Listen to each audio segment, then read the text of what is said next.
Hello tout le monde, je vous retrouve, on est le lundi 21 février, j'ai 20 minutes avant de commencer à bosser. La semaine passée, on a reçu une nouvelle épreuve non corrigée de Lily Charleston, il s'agit du nouveau Tony Béard. Donc là, je vais le commencer un petit peu parce que on est donc le 21 et je le rendre pour le 1er mars, donc voilà, je vais un peu accélérer. Il s'agit de « On n'empêche pas une étoile de briller », donc de Tony Béard, et il fait 432 pages, ça va. J'ai pas encore regardé... comment il était écrit, je ne sais pas de quoi ça parle, mais voilà, j'ai hâte de le commencer. Donc là, je vais lire un petit, je regarde encore, j'essaye d'avancer la page. Voilà, c'est écrit comme ça, donc ça va encore, comme ça. Donc voilà, je vais le commencer maintenant, je vais lire un petit quart d'heure avant de commencer à bosser et je vous tiendrai comme d'habitude au courant au fil de ma lecture. Congratulations. I thought. Alors, on est mardi. Je vais me faire un petit point de lecture parce que je suis déjà à la moitié et je me rends compte que je ne vous ai pas encore repris depuis, donc j'ai lu 200 pages. J'adore, j'ai été plongée dans l'histoire directement. En fait, on commence dans, je crois qu'ensuite Doria, au tout début, hein, on ne sait pas toute l'histoire. Qui vit dans un immeuble, elle est en train de se préparer parce qu'ils vont partir en vacances avec son chéri. On sonne parce qu'elle vit dans le même immeuble que son père et on sonne chez lui et elle va aller voir et il y a une dame qui attend. Et en fait, cette dame, elle va se rendre compte qu'il s'agit de Sacha Volcan. Mais qui est donc Sacha Volcan ? Eh bien, c'est une grande célébrité, donc elle est hyper impressionnée et tout. Elle se demande qu'est-ce que Sacha Volcan fait à l'appartement de son père et elle va la faire rentrer. Et elle va lui demander comment est-ce qu'elle a rencontré son père. En attendant, le fameux Max, le fameux père, il va voir Sacha Volcan rentrer dans l'appartement, il va se casser de l'autre côté, il va fuir. Et du coup, Sacha Volcan, elle va attendre dans l'appartement qui daigne se montrer. Et elle va raconter en attendant son histoire à donc Doria, la fille de Max. Et on va se retrouver transportés en 1967 au tout début à Paris, et puis on va un peu bouger aux États-Unis, etc. On va arriver en 68. Voilà, on est en pleine époque aux États-Unis des hippies, etc. Et en 68 évidemment, mai 68. Donc on a vraiment une ambiance libératrice pour les jeunes, ce désir de libérer la sexualisation, de, vous savez, un peu le mouvement hippie, amour, paix, etc. On est dans tout ce mouvement bouillonnant de gens qui commencent à se révolter contre la politique, qui commencent à se bouger, à vouloir faire changer les choses, à vouloir se libérer des mœurs du passé, de ces mœurs archaïques, et voilà, et du coup on a cette ambiance-là, et en fait on va suivre du coup Sacha, qui s'appelle Alexandra, elle est d'origine russe, mais voilà, le surnom de Sacha en russe, enfin d'Alexandra en russe c'est Sacha, ou c'est le diminutif, je crois que c'est le diminutif, et on va suivre sa rencontre avec Max. Sacha, c'est une jeune fille qui a été abandonnée par sa mère quand elle avait 7 ou 11 ans, je crois qu'elle avait 11 ans. Oui, c'était il y a 7 ans qu'elle avait été abandonnée par sa mère et elle avait 11 ans. Et elle vit seule avec son père qui est un artiste peintre. Et elle a une batterie à la cave et elle adore faire de la batterie. Et son rêve, c'est d'intégrer un groupe de musique, sauf qu'à l'époque, les femmes ne pouvaient pas intégrer les groupes de rock parce que les fans de rock, ça le faisait pas, quoi. En tout cas, en tant que batteuse, etc. Donc personne ne veut l'intégrer à son groupe, et donc Max va l'aider. Et elle va finir par intégrer un groupe, et je vous en dis pas beaucoup plus. Mais voilà, on va suivre, on va apprendre pourquoi, enfin comment elle est devenue célèbre. Hein. On sait déjà qu'elle est devenue célèbre, vu qu'on nous lit dès le début. Et j'adore, j'avais encore jamais rien lu de Tony Béard. D'ailleurs là, j'ai reçu la sélection des livres qui vont sortir en poche chez Charleston pour mars-avril je crois, et j'avais pas pris le Tony Béard l'année passée en grand format dans la sélection, et là du coup j'ai vu qu'il sortait en poche, et j'ai dit oui, il me le faut, parce que j'adore Tony Béard. Du coup je me dis je vais tester son autre roman.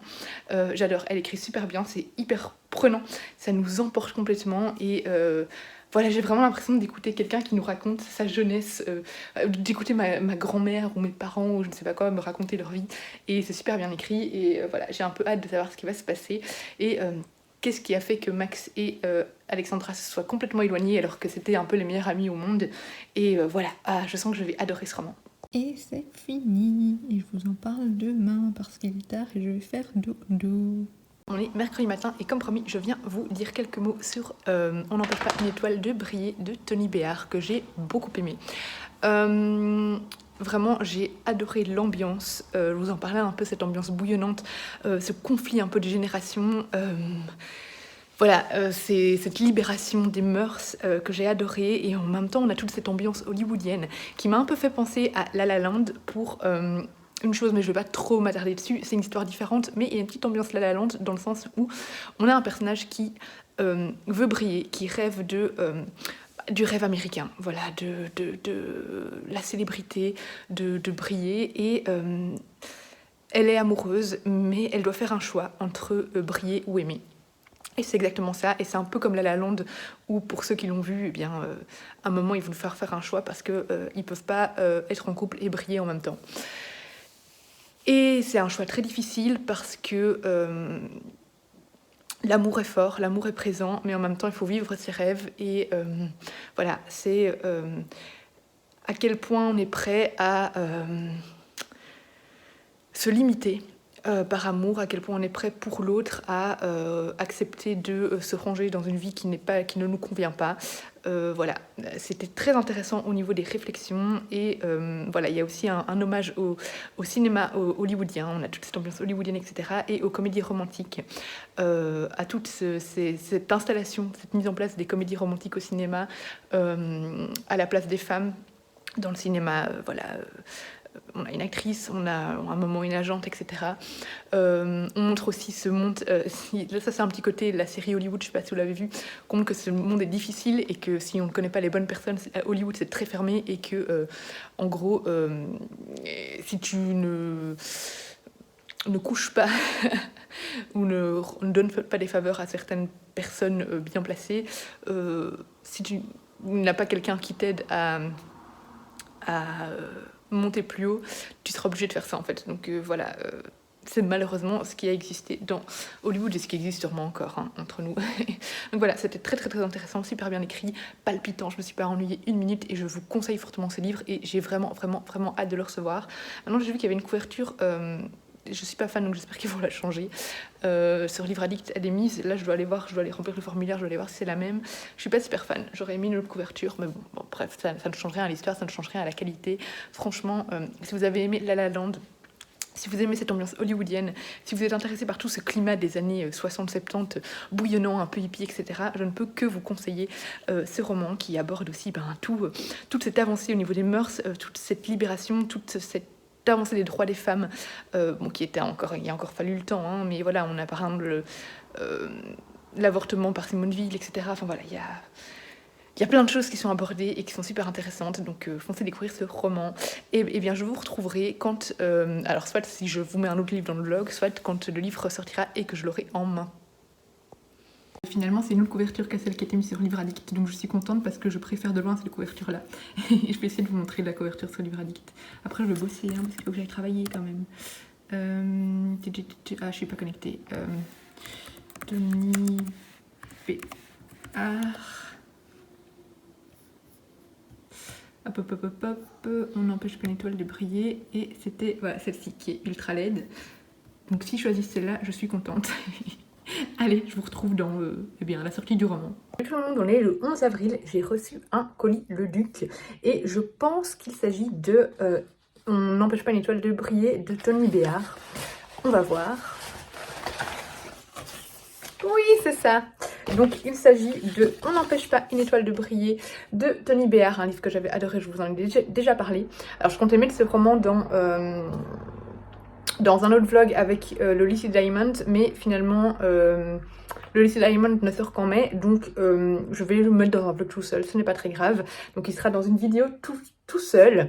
Donc voilà, je vous en ai déjà parlé, vous avez déjà vu mon avis, j'aime bien la couverture. Hop, on va voir, il y a un petit mot, ah oui, donc c'est la date de sortie, c'est le 20 avril, au final il sort en même temps que le Manoir aux Roses, sauf que j'ai déjà clôturé le Manoir aux Roses, je vais encore monter le vlog, mais du coup je crois pas que je vais mettre les deux ensemble, parce que voilà, ça risque d'être compliqué, je vais voir, ça se trouve vous aurez les deux ensemble, je ne sais pas encore. Mais donc j'ai reçu On n'empêche pas une étoile de briller, et il y a mon avis, et c'est le tout premier en plus, parce que c'était le meilleur. J'avais mis ce roman à un petit côté La La Land, qui m'a beaucoup plu. Sachez être une jeune femme pleine de rêves et d'ambition qui devra faire le choix entre briller ou aimer. J'ai été complètement emportée par ce texte qui me restera en mémoire pendant longtemps. Et c'est vrai que c'est un livre que j'avais vraiment adoré, Et voilà, je ne peux que vous le conseiller. Si vous avez aimé toute l'ambiance de La La Land, etc., franchement, il vous plaira à mon avis à coup sûr. Alors, Tony Béard avait signé des livres. On avait vu un post Instagram où elle dédicaçait des livres, mais je crois qu'aucune lectrice de Charleston ne l'a reçu dédicacé, donc je ne sais pas pour quel dédicacé au final. Je suis un peu triste parce que j'aurais aimé l'avoir dédicacé, mais bon, c'est un petit caprice. Bref, mais voilà, je suis trop contente de l'avoir. Encore un livre que j'ai beaucoup aimé dans cette aventure. Au final, il y en a très peu que je n'ai pas apprécié. Donc voilà, un grand plaisir d'avoir encore mon avis dedans et surtout de recevoir ce livre que j'ai adoré. Du coup, bah écoutez, je clôture ce vlog ici et on se retrouve bientôt pour une prochaine vidéo. Gros bisous!